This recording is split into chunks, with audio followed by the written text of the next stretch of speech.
What is the greatest on-track battle in Formula One history? I'm sure many would advocate for Nico Rosberg and Lewis Hamilton's Bahrain duel in the desert in 2014, or perhaps the epic fight between Ayrton Senna and Nigel Mansell at the 1992 Monaco Grand Prix. No doubt they classify as strong contenders, but there's one more that certainly belongs in the conversation, and I'm sure many would argue leads it. Welcome along to episode 4 of 70s Tales, the Dijon Duel. Hello everyone, a warm welcome back to the channel, and I hope you're keeping well. Today is episode 4 of 70s Tales. I'm your host, Ben Hocking. Today's episode takes us towards the end of the decade, the 1979 French Grand Prix, held at the Dijon circuit. If you enjoyed today's video, please do leave a like and go and check out some of the earlier videos in this series. The circuit de Dijon-Prenois opened in 1972, hosting its first Grand Prix in 1974, with 1979 being its third instalment. Perhaps the most notable thing about the circuit is how short it is. In F1 history, the 3 quickest pole times all came at the circuit, with Niki Lauda's 1974 lap being the only one to break the 60-second barrier. To provide some background information here, F1 was now firmly in a ground effect era, with cars unlocking new levels of downforce. Lotus had been first to the ball on this and were rewarded with a dominant championship win in 1978, but other teams had caught up for 1979, namely Ligier, Ferrari and Tyrrell. Just as ground effect had revolutionised F1, Renault were looking to be the leaders of the next revolution, which they hoped would be the turbocharged engines. Rather than run the widely popular Cosworth V8 engine, or a V12 engine, Renault, since their debut in 1977, had hedged their bets on the development of a V6 turbo engine. So far, the results had been less than flattering. 1977 yielded no points, 1978 yielded just 3. In those first 2 years, Renault provided a sole entry for Jean-Pierre Jabouille, but for 1979, with backing from oil company Elf, they were sporting 2 entries, with Rene Arnoux joining the team. Given this backing, pressure was increasing on the team, and results were still not coming. In the 7 races before the French Grand Prix, the team had no points whatsoever. There were a few encouraging signs. Jabouille claimed the team's first pole position in South Africa, but the reliability of the engines was appalling. The team had suffered at least 1 DNF at every race so far in the season. In fact, the team only had 2 classified finishes to this point. Needless to say, in front of home fans, they were in desperate need of a good race, and they clearly recognised this. At a time where testing was unlimited, the Renault team had done 2 full-length 80-lap races of the circuit. The team were quietly confident that their fortunes could be reversed. That confidence was justified when practice got underway on Friday. Jabouille and Arnoux were the class of the field in the first session. As Jabouille was quickest, Arnoux was second, and nearly 8 tenths separated the fastest time put up by Jabouille and Gilles Villeneuve's Ferrari that occupied third. Whilst the sport was technologically advancing, it was still light years behind the advanced telemetry available to the teams today, so the answer as to why the Renaults were dominating was more difficult for the teams to ascertain. The only specific reference point the teams had was the speed trap on the start-finish line, and that was indicating Renault were no faster in a straight line than the other front runners. Knowing this would therefore lead you to believe that Renault were very good through the corners, but this appeared incredibly unlikely if the last race at Monaco was anything to go by. If your car is any good at handling, Monaco is going to be the circuit to reveal that. Yet both Renaults barely qualified for the race, starting 19th and 20th.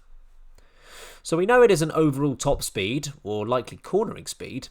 The reason the Renaults were liking Dijon so much was their acceleration.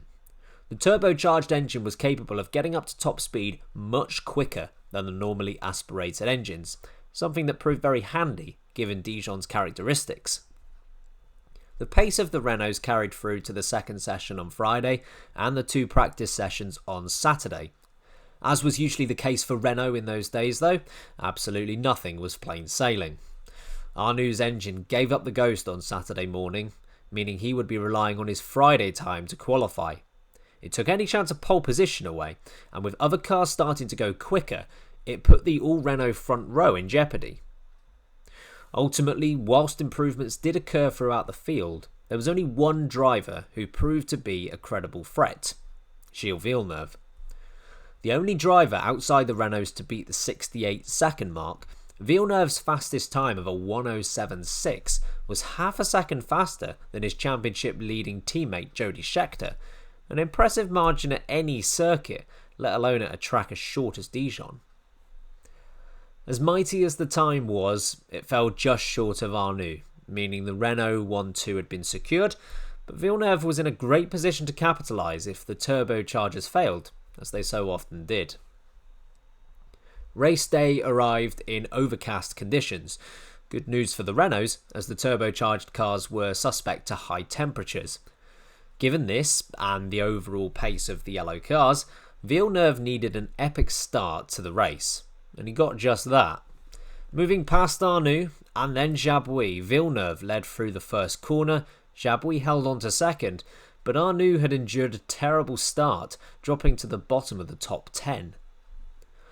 Villeneuve soared away, using every inch of the Dijon circuit at his disposal. Villeneuve could be inconsistent, but when he was on form, there was arguably no one who could touch him. In the early goings, whilst Jabouille did not disappear out of picture, he didn't threaten at all. Meanwhile, Arnoux was beginning to make some overtakes. By lap 12, he had recovered to P4 overall, with just his teammate and the two Ferraris ahead. After 20 or so laps, Jabouille started catching Villeneuve in front, until he was right on the back of Ferrari. Jabouille was unlocking the pace of the Renault, but try as he might, Villeneuve was defending expertly. This battle continued on until lap 47, when the duo lapped Elio De Angelis. Villeneuve was forced to slow in doing so. Jabouille didn't require a second invitation and sprung past, at which point he extended a sizable gap over Villeneuve. The early pace set by Villeneuve had been mesmerising, but equally it had been unsustainable. Villeneuve was forced to slow his pace considerably with the hope that he could nurse his tyres until the end. As a result, Jabouille's lead became even more comfortable, although things were not going completely his own way. He had his own concerns, particularly relating to his brakes that were struggling to the point where Jabouille was having to slam them down so much he was in considerable pain. With 10 laps to go, Villeneuve's slow pace had caught up with him, and the recovering Arnoux was determined to find a way through. There started the most incredible battle. Lap after lap, Arnoux attempted to force his way past, and lap after lap, Villeneuve resisted, until Arnoux finally made it happen 3 laps from the end of the race. Theoretically, that should have been that. Villeneuve had done a great job defending, but with tyres on the absolute limit, it would have to be P3 and on to the next one. Apart from this is Gilles Villeneuve. Unwilling to give up the position, he found a way through on the penultimate lap of the race. From there until the flag, the duo switched positions, staying side by side through multiple corners. It was hard, fair racing, the best of what motorsport has to offer. The run to the line was thrilling, and ultimately in Villeneuve's favour. Villeneuve versus Arnoux immediately went down as a classic, and is embedded in motorsport folklore. It wasn't the 1-2 that Renault coveted, but one step at a time. They had just won their first World Championship Grand Prix. From the regular mocking they received in 1977, the team were now race winners, and with the potential of turbochargers, no one was laughing now.